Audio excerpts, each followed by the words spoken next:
کہ ایک واقعہ پیش آیا. واقعہ یہ پیش آیا کہ زید ابن حارثہ ایک غلام تھا. وہاں عرب کی دنیا کے اندر بازار تھا، عکاز یا عکاز کے نام سے بازار تھا، لگتا تھا.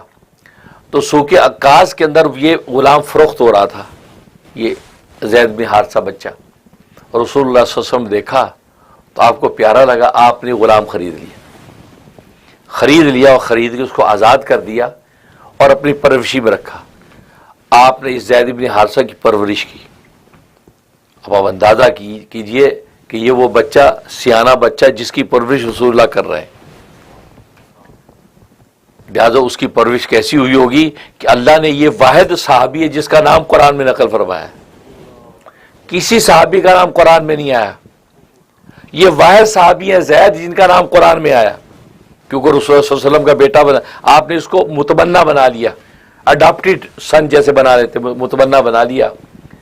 اور زمانہ جاہلیت میں اس وقت یہ تھا کہ متبنہ کا مطلب ایسے جیسا سگے بیٹے کی طرح، جیسے سگا بیٹا آپ کا ہے اور اس کی اگر بیوی ہو اور بیٹے اور بیوی میں طلاق ہو جائے تو اس سسر کے لیے اس سے نکاح کرنا جائز نہیں ہے.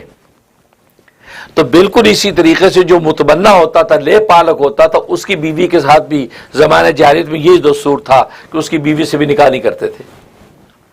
اب زید ابن حارثہ کی آپ نے پرورش کی یہاں تک کہ یہ نوجوان ہو گئے، بالغ ہو گئے.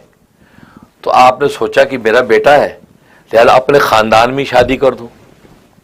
تو آپ کی پھوپھی زاد بہن تھی زینب بنت جہش. زینب بنت جہش آپ کی پھوپھی زاد بہن تھی. تو آپ نے سوچا اس کے ساتھ نکاح کر دوں. لہذا آپ نے جب وہ حکم فرمایا کہ بھی زینب بنت جہش کے ساتھ اس کا نکاح کر دیا جائے. اب جب یہ پیغام پہنچا تو زینب بنت جہش اور ان کے بھائی عبداللہ بن جہش، ان دونوں نے آگے سے جو اختلاف کیا، کہا کہ نہیں جی نہیں، یہ کوئی جوڑ ہی نہیں ہے. کیونکہ ظاہر ہے کہ اس زمانے کے اندر آپس کا جوڑ بہت ضروری سمجھا جاتا تھا، اور اسلام نے بھی اس کا لحاظ رکھا. کف، اس کو کف بولتے ہیں. تو کفات اور مماثلت ہونی چاہیے، جوڑ کا رشتہ ہونا چاہیے. اور خاص طور لڑکی کے معاملے میں لڑکی کسی ایسے خاندان میں چلی جائے جو خاندان نیچا ہے اور یہ اونچے خاندان کی ہے، تو شریعت نے اس کا لحاظ رکھا ہے. لڑکی کو رائٹ دیا ہے، وہ کہے گا نہیں جی میں اس نیچے خاندان میں نہیں کرتی. اب وہ یہاں پہ یہ رسول اللہ صلی اللہ علیہ وسلم کا خاندان ہے اور وہ غلام سے آزاد ہوئے ہیں. اب غلام سے آزاد ہونا وہ ایک طرح کے عیب والی بات تھی کہ غلام تھا، کل کو آج آزاد ہو گیا. تو اب شادی ہو رہی ایک آزاد خاتون کے ساتھ، اور وہ قریش کی حسب نسب والی خاتون. انہوں نے انکار کر دیا. جب انکار کیا تو اس عذاب کی پہلی آیتوں میں آیت اتری کہ کسی مومن اور مومنہ کو اختیار نہیں ہے کہ جب اللہ اور اللہ کے رسول فیصلہ کسی چیز کا کر دیں تو اس کے انکار نہیں کر سکتے. یہ آیات اتر آئیں. اب یہ آیات اتری تو پھر دونوں خاموش ہو گئے کہ جی ٹھیک ہے، اب اللہ کا حکم ہے تو پھر ہم تو کچھ نہیں بولتے. لہذا رشتہ طے ہو گیا، شادی ہو گئی. اور اس کا مہر جو ہے رسول اللہ صلی اللہ علیہ وسلم خود ادا کیا، خود ادا مہر کیا اور شادی ہو گئی. اب ظاہر ہے کہ شادی تو ہو گئی، لیکن چونکہ کف نہیں تھا، جوڑ نہیں تھا، اب آپس میں انبن رہی، بنی نہیں.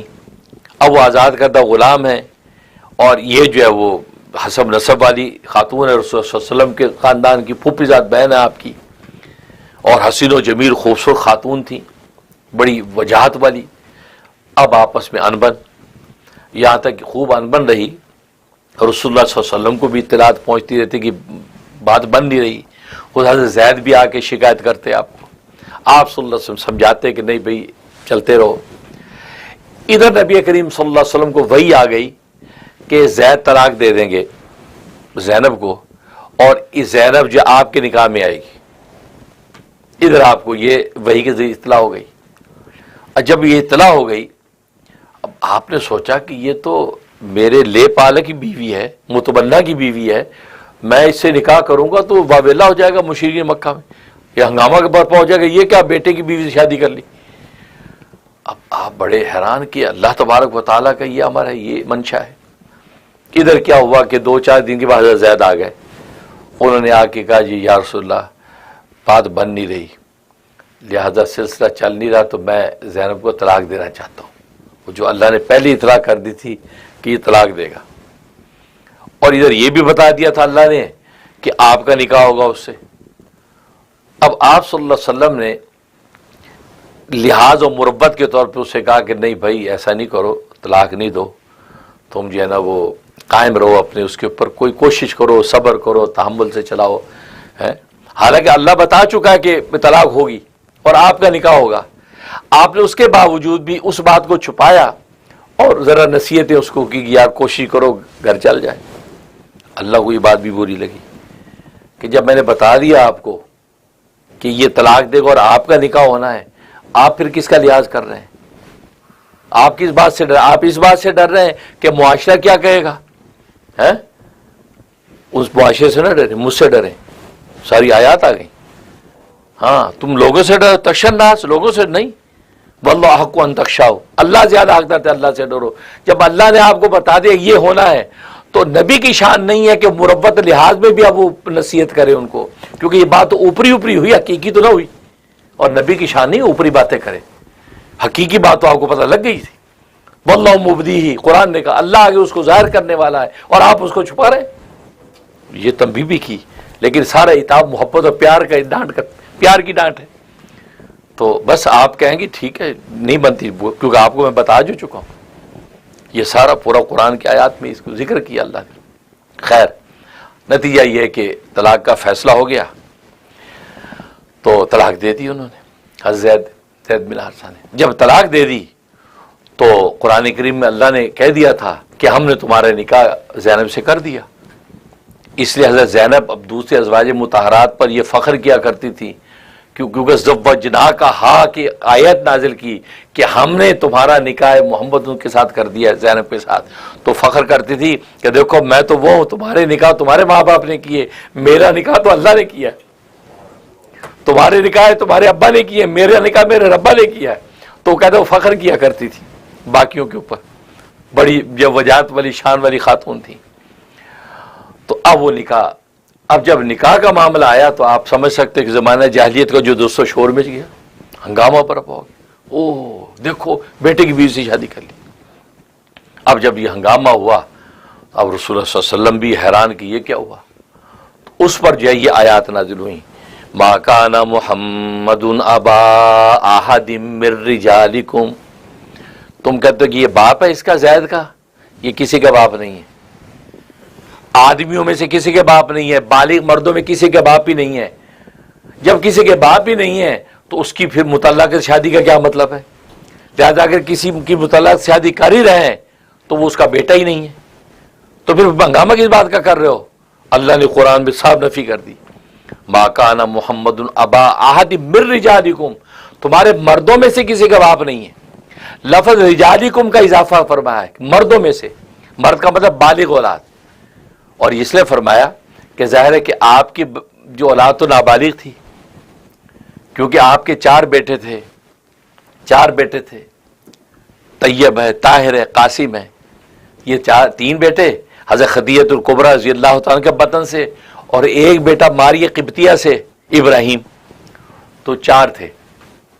تو اس لیے رجالکم، مفسر ایک تو بات یہ کہتے کہ اصل میں اس میں جو نفی کی ہے کہ تمہارے مردوں میں سے کسی کے باپ نہیں تھے، اس کا تو مطلب ہے کہ یہ سارے جو ہے وہ کم سنی میں فوت ہو گئے تھے، چھوٹے چھوٹے سے تو فوت ہو گئے تھے، یہ مرد بنے ہی نہیں، بالغ ہوئے ہی نہیں تھے، اس لیے اللہ نے نفی کیا کہ مردوں میں کسی کے باپ نہیں تھے، مطلب آپ کی اولاد میں کوئی مرد بننے کی عمر کو نہیں پہنچا۔ اور دوسرا مطلب یہ ہے کہ یہ تینوں بیٹے جو تھے، قاسم، طیب، طاہر، یہ تو پہلے فوت ہی ہو چکے تھے، جب یہ آیت اتری اس وقت وہ فوت ہو چکے تھے، وہ تھے ہی نہیں، اور ابراہیم اس وقت تک پیدا ہی نہیں ہوئے تھے۔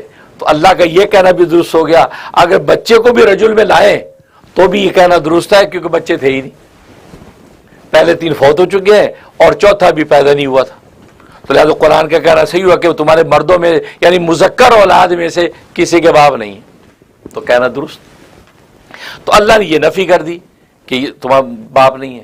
جب باپ نہیں ہے تو کون زید کہ تم کہتے ہو زید محمد صلی اللہ علیہ وسلم کا بیٹا ہے؟ اور ظاہر ہے کہ جب آپ نے تربیت کی حضرت زید کی، آپ کے گھر میں رہے، آپ کی تربیت میں رہے، تو زید بن محمد کے نام سے مشہور ہو گئے، صحابہ ان کو زید بن محمد کہتے تھے۔ اب جب قرآن کریم کی آیات آ گئیں کہ جو اصل باپ ہے اسی کی طرف منسوب کرو، یہ جو اس کا اصل باپ نہیں اس کی طرف منسوب نہیں کرو، منع کر دیا. تو صحابہ نے پھر زید بن حارثہ کہنا شروع کر دیا، زید بن محمد کہنا چھوڑ دیا، جو قرآن میں نفی کر دی. اب جو قرآن میں نفی ہو گئی، مفسرین بڑا لطیفہ لکھتے ہیں کہ دیکھو اللہ نے کتنا بڑا اعزاز دیا تھا آپ کو کہ زید بن محمد کے نام سے معروف صحابہ، اور اللہ نے نص قرآن نازل فرما دی نہیں زید بن محمد کا نہ چھوڑ دو، جو اس کا اصل باپ اسی نام سے پکارو. تو ایک بہت بڑا اعزاز ہے نا جس سے زید محروم ہو رہے ہیں، بہت بڑا اعزاز ہے. اب ظاہر وہ نبی کے زیر پرورش ہے، نبی کی ان کے ساتھ خاص محبت ہے، ادھر اللہ نے یہ اعزاز ان سے واپس لے لیا کہ زید بن محمد نہ کہو.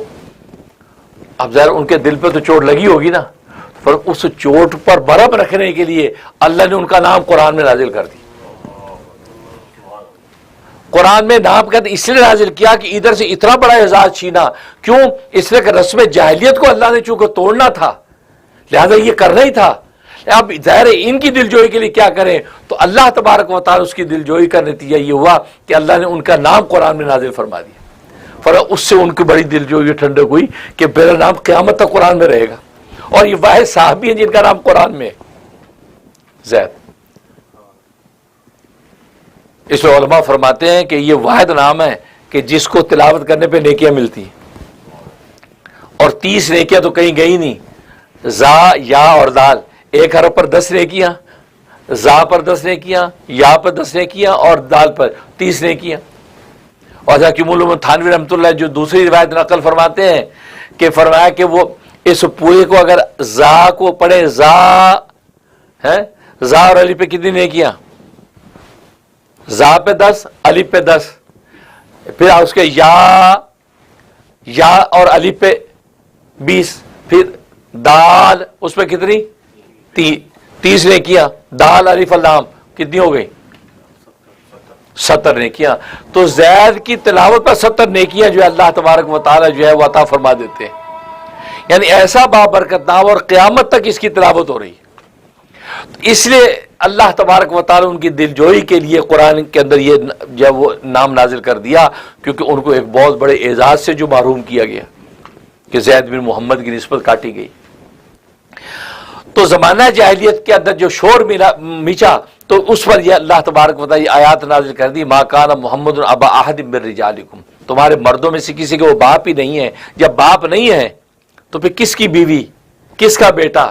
لہذا اگر زینب بن جہش سے آپ نے نکاح کیا تو کس کی بیٹی؟ وہ زید کی بیوی ہے. زید تو ایک غیر آدمی ہے، اور غیر آدمی کی متعلقہ سے نکاح کرنا کون سا ممنوع ہے؟